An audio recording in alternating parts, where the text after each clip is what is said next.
Sorry. Ah.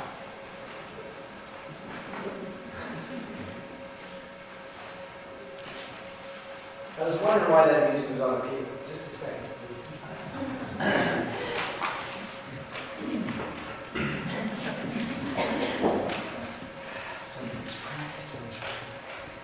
Okay, thank you so much. Thank you so much. We're really, extremely grateful for the welcome that this community has given us and the opportunity. We're going to do a varied program of music. We represent the United States Air Force Academy of America, and so we're focusing on American music primarily.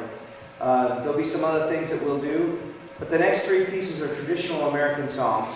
We're going to have a little fun tonight too. But the next three pieces are beautiful arrangements of three traditional American songs. Bright Canaan, which you may not know, but you'll probably recognize when you hear it. The venerable Shenandoah. And then a little bit of fun we're going to have with Stephen Foster's song, Oh, Susanna.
So we did that this morning. And it's the one and only really rehearsal we had on it. So let me give you a little insight into the life of cadets. I'm not a cadet, never have been, but I have been walking to Chorale for 40 years. I was 20 years in the Air Force Band and then 20 years doing this. So it's kind of crazy. But I've never been a cadet, but I've been around them a long time. And so, as you can imagine, you hear all the time, their schedules are very, very busy, and they're prohibitive of these kind of things, and all that is true. They give of their free time to do this. It's not curriculum. They get nothing for it except the gift of giving you music and the joy of making music with each other. So it's really a sacrifice. They're already making a sacrifice to be at the Air Force Academy. Their life as a college kid is not the same as a kid from KU, or excuse me, K-State. Let's get that right. Maybe KU, but not K-State. And so I want to publicly, we get 2 rehearsals a week. And not everybody can come here because they're not deconflicted. So I have a different group of kids, of young adults. I call them kids because I'm getting old, But I have a different group every time we have a rehearsal. So what they accomplish is a testament to their intelligence and their willingness to give to this to make it excellent. So publicly, I'd like to thank you all, cadets, for what they do, for what you do to make this excellent and give me a great opportunity to conduct some awesome music. So I think we could show our appreciation to them for what they do.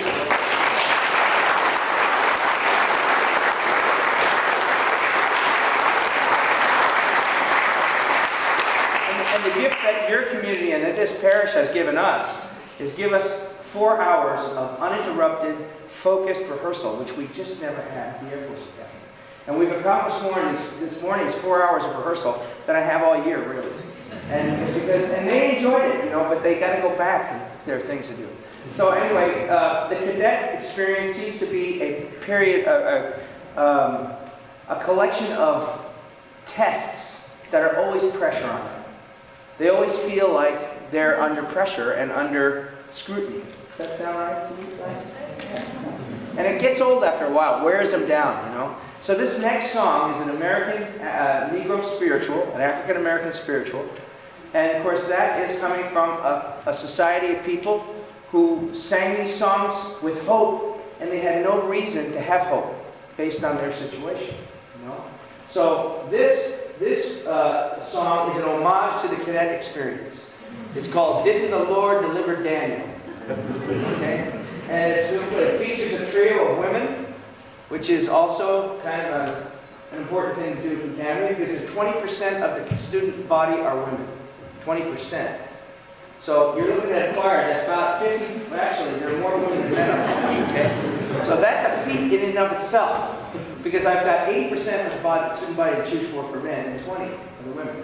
So the women are comfortable in this group and they produce excellence. So anyways, we're going to feature Abby Walters and Holly Martin and Leah Gates on Didn't My Lord Deliver Daniel. This is also not an easy piece, so I'm giving you a proviso before we start. If there's a wrong note or two, just try to enjoy the experience. All right.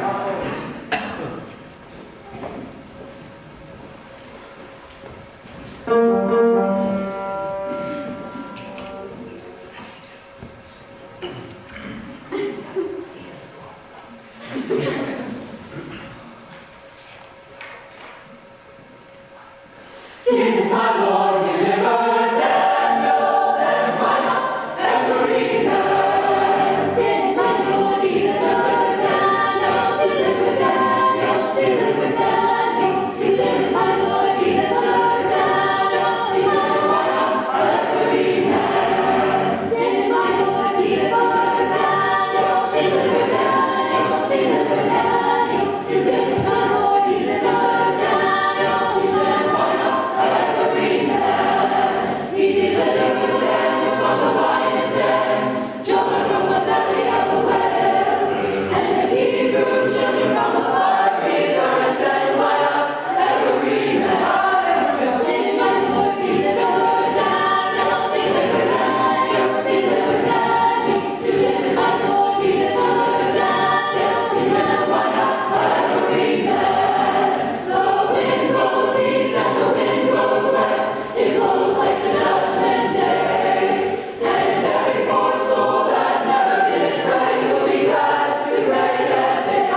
music, we're going to follow with another one.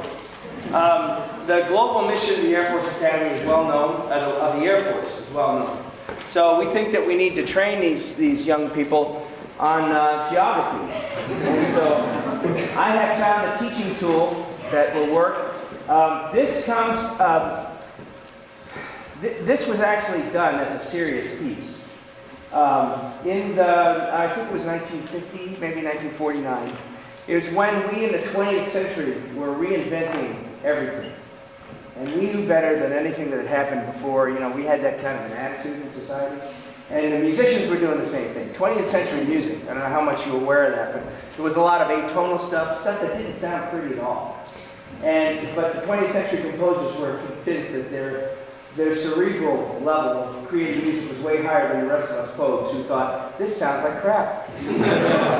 But that's okay. You know, they went through this. This was another experiment. I don't know if you're familiar with John Gage. John Gage wrote a piano work called 4 minutes and 33 seconds. And the work consisted of the pianist walking on stage, taking a bow before he did anything. Sitting at the piano, opening the lid, and sitting there for 4 minutes and 33 seconds. Closing the lid, taking a bow, and walking on stage. And his premise was that whatever sounds in the world at that moment was the piece. It was the music, the birds, somebody creaks in their chair on pitch. That was part of the music. So you see, it was a little esoteric, you know. So this piece is a spoken choir piece. There's no pitches, it's all spoken. And it's called the Geographical Fugue. And so a fugue is a very specific musical form. Bach wrote fugues, and it came from Renaissance poetry, where one voice sings the tune, or on an organ, this manual plays the tune, and then this manual imitates the tune, and then the pedals imitate the tune, and then they develop harmonically, you know, that's Bach fugue. So this is a spoken fugue based on geographical points in the world. It's called the Geographical Fugue. It's kind of complicated. And it gets pretty crazy rhythmically, and we say a little prayer before we start it every time. Make sure we get to the double bar at the same time. That's the end of the piece. We start it, we end at the end, we've done well. So anyway, I hope you enjoy our treatise on geography, Geographical Fugue.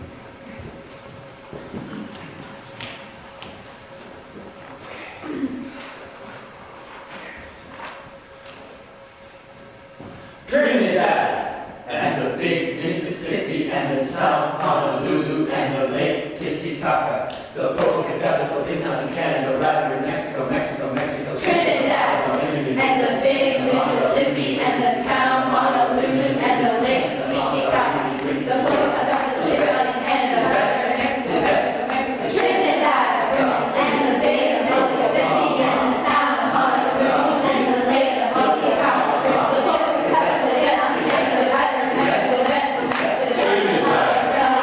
Mexico,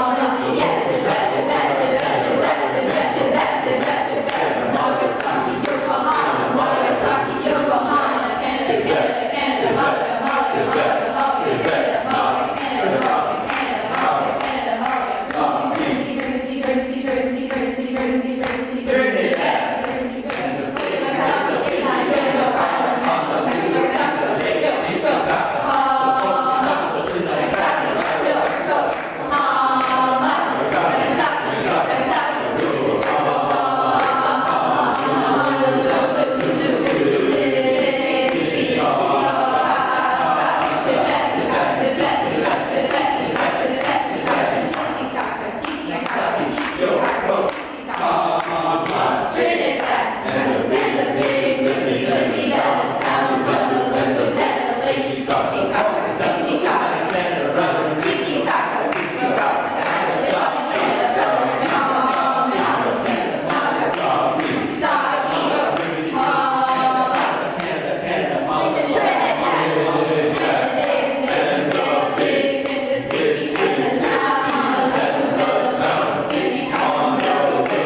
bet you'll be going home whistling that one, won't you?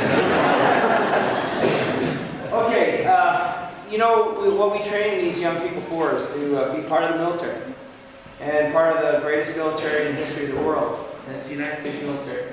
But that forces us to face the reality of wartime. And there are all kinds of emotions that come with that. Some sacrifices at home and for the military members. So we've got a couple of pieces we'd like to dedicate to that kind of, to that thinking.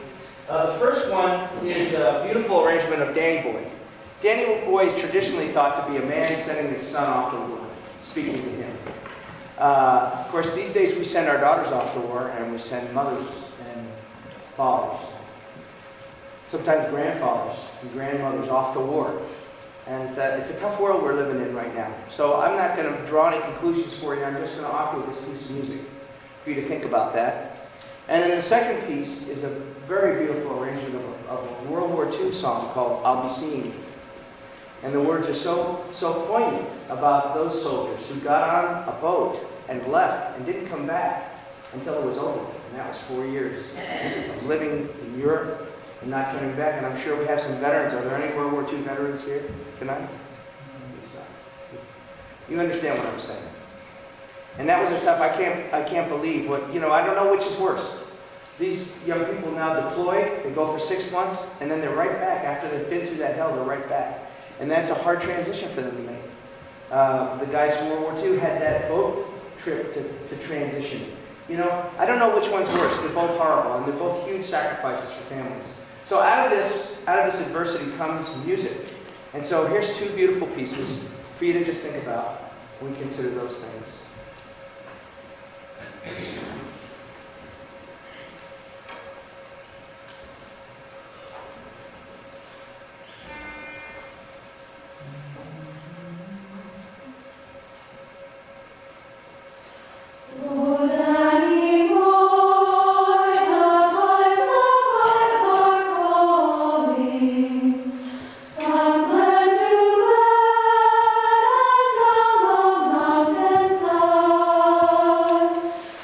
The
There's some folks I'd really like to thank. Take a moment with your kind indulgence.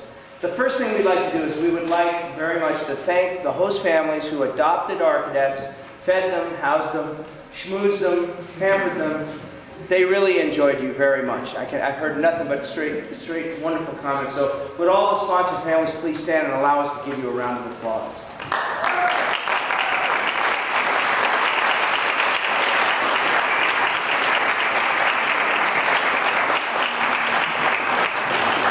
As you know, you have a hometown daughter in the choir, Abby Walters. There you go.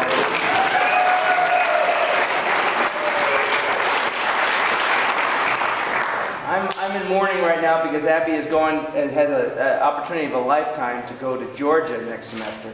That's not the state of Georgia. That's the country of Georgia in the area of Russia.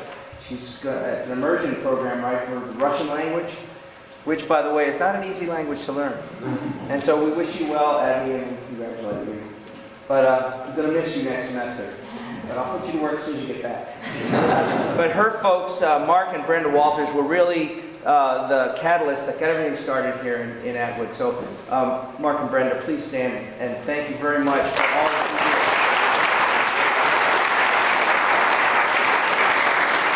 I'd like to also thank Pastor McCall, the pastor of this wonderful parish, for allowing us access to these beautiful facilities and for allowing us to do a concert.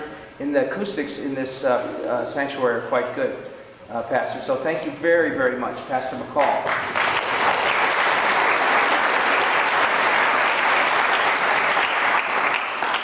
And we got to do an experience today. Now, I happen to be a trap shooter, so I really like coming to a community that likes trap shooting. But I decided that it would be a neat thing for them to experience. And so the community of Atwood just made that completely possible. The Rotary Club sponsored 2 boxes of ammunition and 50 targets for each of the cadets and me at no cost to them. They lent them guns, and Mayor Tim Colgan and his wife Lori, daughter Sarah, and son Harrison coached them, kept score, as ugly as that was in some cases, and really took care of us out there. So I'd like to thank the mayor. I don't know if he's here. No, I guess not. Okay, but anyway, when you see him around town, be sure to say, hey, thanks for taking care of the cadets. So thank you to the mayor. And also to the Atwood Rotary Club. And most importantly, Mark's business, Surefire Ag Systems, sponsored an unbelievable lunch today. We never have a problem getting our required calories.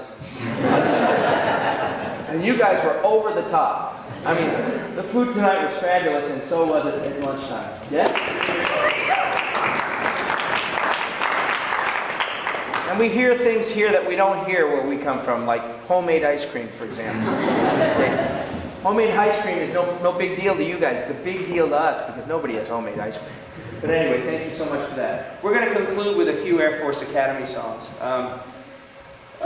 They don't need any commentary from me except to tell you what they are. The Air Force hymn the text was originally, Lord, guard and guide the men who fly. And we changed that in about 2001 and made it, Lord, guard and guide all those who fly. Because we got so many women out there in the midst of the mission of the Air Force, and it just seemed right. So that's what we did. It's not a move at political correctness, it was a move at inclusion of our people. The women were actually, at the time, I was directing the choir when that happened, were very ambivalent about it. They didn't have an issue with seeing the men that fly. They really didn't. As a whole, they didn't have it. But we just thought it was right. So we're going to do that. We have a piece that was commissioned for the Air Force Academy called High Flight. That was a poem written by a World War I pilot, and it was found among his personal effects after he was killed in action. And it describes his feeling of the thrill of flying. And it ends with a very powerful and emotional, I reached out and I touched the face of God. It was, that particular setting was commissioned for the Air Force Academy. It's unique to us. It was written by Lloyd Fausch, who was very active at Southern Methodist University in Texas. And so that's our very own. We have a great arrangement of God Bless America. And at the end, we're going to do a medley of Armed Forces songs that will be included we'll have audience participation included. Okay, so we'll talk about that later, but the next 3 pieces, the Air Force hymn, High Flight, and God Bless America.